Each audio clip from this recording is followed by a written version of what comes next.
What's up? It's your boy Domuto. We back with another video. Today we're watching Salad Saiyan. What if Frieza raised Kakarot finale? Janemba versus Vegeta Blue. Alright, with the finale. Alright, because we already got another Salad Saiyan story coming up after this that was recommended by, what's his name again? Was it? Damn it, forgot the name. We got the name, sorry. But I'm gonna recommend you the next one. But yeah, so we're gonna get into this one, get the finale out the way, and let's go. Conclude the series. The awakening of Janemba completely shocks everyone. Everyone in Hell feels it. The Galactic Patrol Saiyans feel it as well. They're just about to get to the area and they feel this ominous presence. But more importantly, even out in space it's felt in the living world. Across the universe, this presence is felt. Roshi, Krillin, and Shinhan note this presence, as well as the other humans around them. This power, it's unlike anything they've ever sensed before, and they can't necessarily tell where it's coming from. Tarble, at another end of space, even he feels it with his limited sense of ki. Mayris feels it, and currently he's with Whis and Beerus. Mayris does feel a little bit concerned, but Beerus says it should be okay. He trusts that those Saiyans will handle this. They've found a way out of everything else so far, and they should be able to find a way out of this. Whis concurs with this. It'll be interesting to see how they manage in this situation.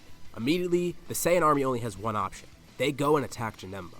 With King Vegeta commanding them, they all head forward. Janemba doesn't even try to attack them. He just effortlessly dodges all of their attacks. And simply him just powering up is enough to knock all of them back. The Saiyans are so weak compared to him, although if he does harness their souls and their power, he could grow a lot stronger too.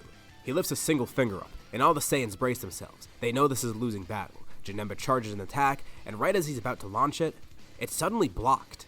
Some extra Saiyans appear, jumping in front of the army. King Vegeta's confused. What is he looking at? There's Saiyans with golden hair. Are these the fabled Super Saiyans? And more importantly, he recognized one of their hairstyles. It's Vegeta. With a combined attack, all the Saiyans knock Janemba far away. Babidi's quick enough to put up a shield, but he's also knocked back by this blast too. The Galactic Patrolmen turn around, equally shocked to see an army of Saiyans. Then Bardock sees too. Kakarot? Raditz? Vegeta, Kakarot, and Raditz look on completely confused. They should have expected this. But it's still surprising to see all the Saiyans here. And even though Kakarot only has vague memories of Bardock, he can of course tell who he is. I mean, the hairstyle's dead giveaway. Right. But the fight continues before any reunion can commence. Super Saiyan definitely isn't going to be enough. They tell all the Saiyans to stand back. Vegeta, Nappa, Raditz, and Kakarot all power up into Super Saiyan Blue, with Broly going into his full power form. They continue their assault, but none of their attacks seem to do anything against Janemba. He's able to dodge them effortlessly, and at one point, they all hit him with a full power attack. And at first, they're glad to see that it does deal some damage, until Janemba effortlessly regenerates it. Babidi laughs with delight. This is just what he wanted. But he tells Janemba to not let this battle go on too long. They need to go on to the actual universe itself. As everyone continues launching attacks at Janemba, he creates a portal to catch all of them. Portals open behind the Saiyans, and they're hit by their own attacks. And once again, Janemba lifts up a finger. He creates a massive wave of energy, launching shards at them, finishing it off with a large burst of ki. A massive explosion occurs, and Babidi uses this as an opportunity to escape. He and Janemba head through the rift and go into the living room. Shit. The Saiyans are bloodied and beaten. But thankfully, it seems that the Saiyan army behind them is protected. They definitely couldn't have survived that attack. They get up looking around for Janemba, but they don't see him or Babidi anywhere. The Saiyans run up to them, confused. But Bardock and King Vegeta step up. Obviously all the Saiyans know the prince. The resemblance is pretty clear. And as for Bardock, he's equally surprised to see his two sons here, especially Raditz. Did he die again? No, he's not actually dead this time. The Galactic Patrolmen discuss what's been going on. Thankfully, in the living world, Frieza and Cooler were killed by them. Again. Of course, the Saiyans are elated to hear this. Frieza and Cooler are dead. These Saiyans killed them twice. Which means they not only avenged their race, but those two are never going to come back again. Some of the patrolmen explain more of the situation to the Saiyans. But Bardock pulls Kakarot and Raditz's side. This is obviously awkward for both of them. Bardock says he's aware of what happened to Kakarot. As a kid, he was kidnapped by Frieza and raised by him. But it seems Kakarot turned out pretty alright. He ended up being with the Saiyans anyways, and he even killed Frieza twice. Kakarot doesn't even really know what to say. Besides the awkwardness, it's just the whole situation with him and Frieza. This is his true father right here. Bardock says he wished he could have lived to help raise him. Anything would have been preferable to Frieza. But Frieza clearly did a pretty crappy job. Well, not in terms of Kakarot's power. He's definitely strong. But his own adoptive son rebelled against him.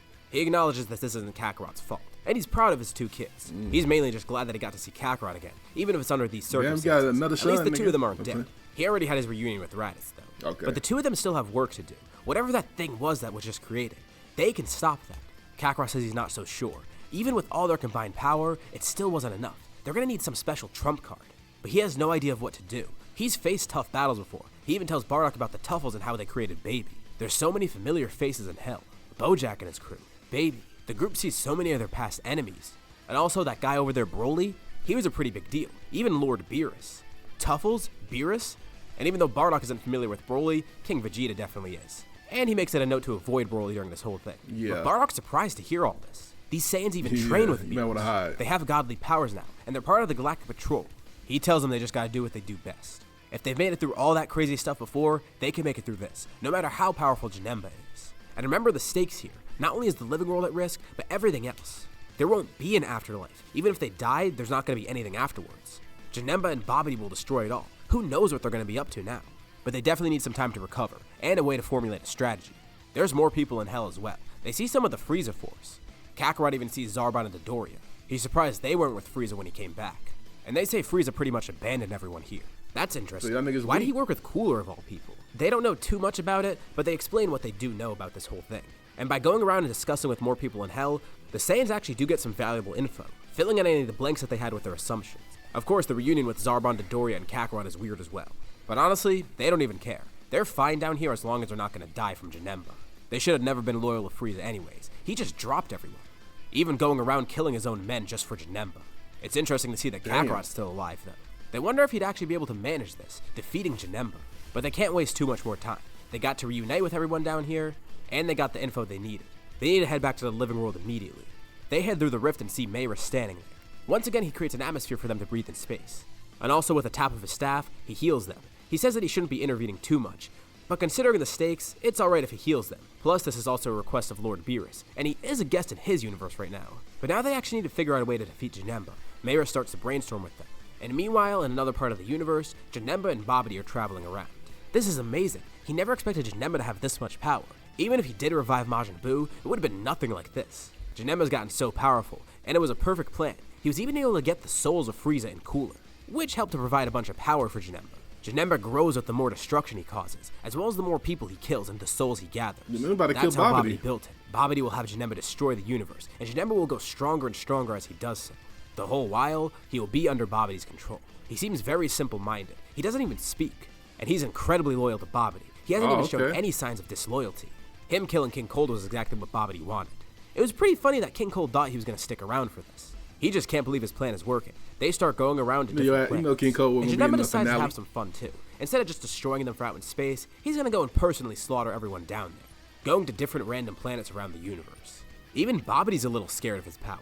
Of course, Janemba is on his side and under his control, but he's quite sadistic. Back at the patrol, everyone's trying to theorize what to do. The patrolmen are filled in on the situation. Jocko's completely shocked. This sounds way out of their league. What are they supposed to do? Well, even though they can't really fight Janemba, they could probably help people evacuate, help save planets before Janemba even gets to them. From what everyone can sense, it seems Janemba's already going around destroying civilizations. But thankfully, they're nowhere near here yet. Although it won't be hard for them to get here. Janemba could travel pretty quickly. And who knows what abilities he'll pick up. Apparently he can even create portals. He could be here any minute. They have 3 different realms to worry about. Obviously Hell is at risk, and the living world, but also Otherworld too. They didn't even consider that. They wonder if it's fine so far. Mayris contacts the Kais. Thankfully it seems Otherworld is perfectly fine right now. They check with the other Kais as well. And even though they know that there's a problem down there, they're okay right now. Of course the living world is the main concern, but Janemba will definitely have his sights set on that. Okay, that's good at least. It seems Janemba hasn't gotten too far in his progress yet. Of course, some planets have already been eradicated. But Mayris thinks the Saiyans should be able to do something. But what are they supposed to do? Even with all of them at full power, they weren't even able to damage Janemba. They need something new. Some new power, some special technique that they can use. Anything.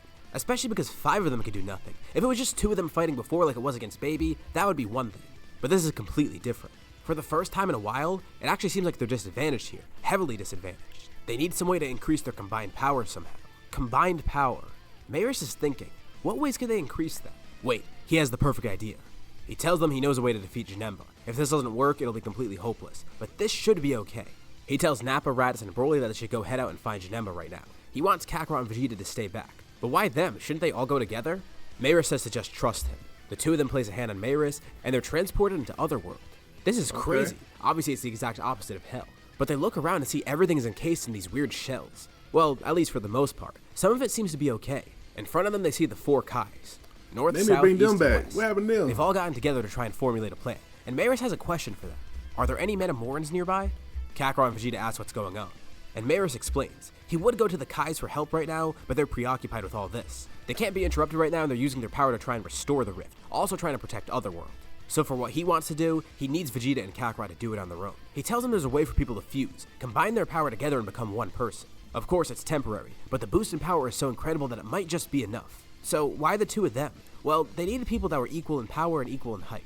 Potara would have been nicer because they could have had Broly and Kakarot fuse, but this is still going to be good. And hey, it might even be better. The two might be even more compatible than what Kakarot and Broly would have been like. They could have probably gotten Nappa and Raditz to do it too, but the result would have been weaker than what they have here. Kakarot and Vegeta have trained so much, been through so much together, and they've gotten so strong. A fusion between the two of them would be incredible. And it might just be what they need to defeat Janemba. They just need a little bit of time. In the living world, Broly, Raditz, and Nappa all head out. They got a nice boost in power from being healed, and from what they've been told, they just need to stall for time right now. Even if they can't really kill Janemba, it's fine. They just need to stay alive and make sure he doesn't destroy anything else. They land on a planet just around the time that Janemba starts destroying it, but Babidi's surprised to see them back again. Although they're short two people, he wonders why. They tell Janemba this is where it ends, and Babidi laughs. They do know Janemba's gotten stronger since they last fought him a few hours ago, right? Not to mention, they have 2 less people. Damn. It doesn't matter how strong they got from whatever power increases they have.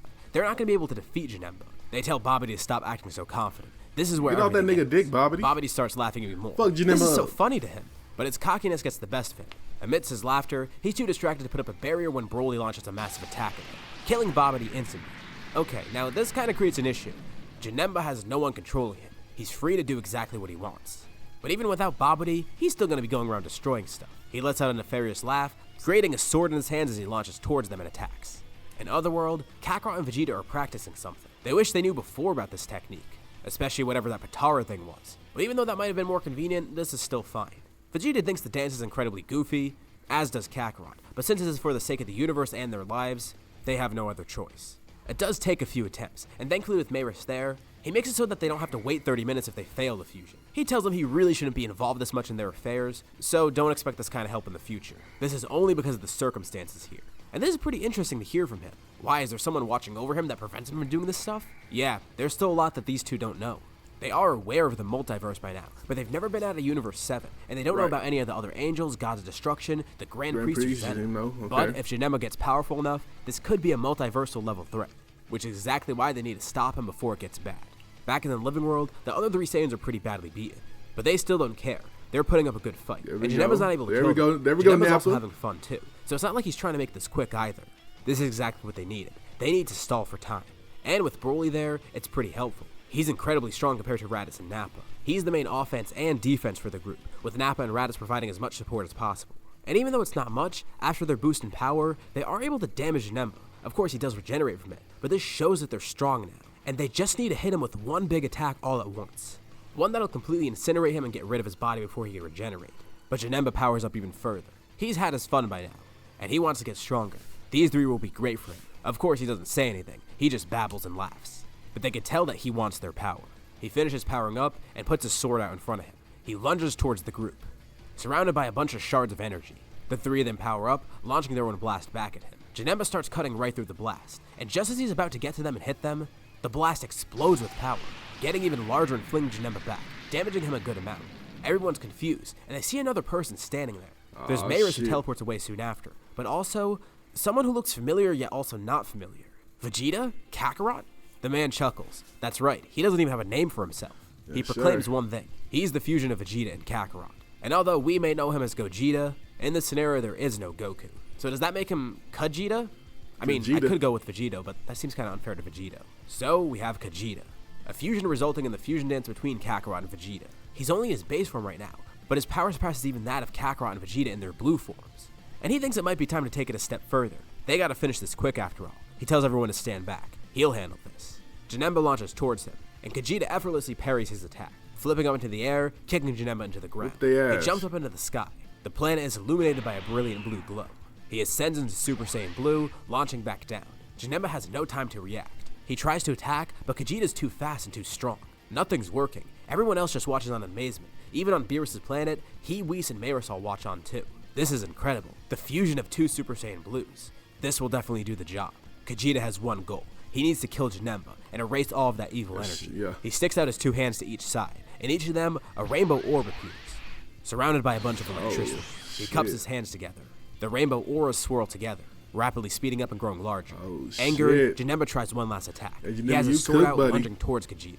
But the fusion launches a massive attack. A Soul Punisher Final Flash. With the properties of a Soul Punisher and the power of a Final Flash, they launch a massive multicolored beam at Janemba. He tries to hold it back, and briefly, he is able to. But then his arms, they start disintegrating, as well as the rest of himself. And this isn't just a normal attack. Of course, the ki itself is damaging him, but he's also being completely erased. In another part of the universe, the Kais watch on too. The rift that was created, it starts to close. In Otherworld, King Kai and his associates watch on too. The casings around everything start to disappear. Everything's returning back to normal. Vegeta gives it one last push, and Janemba is completely eradicated.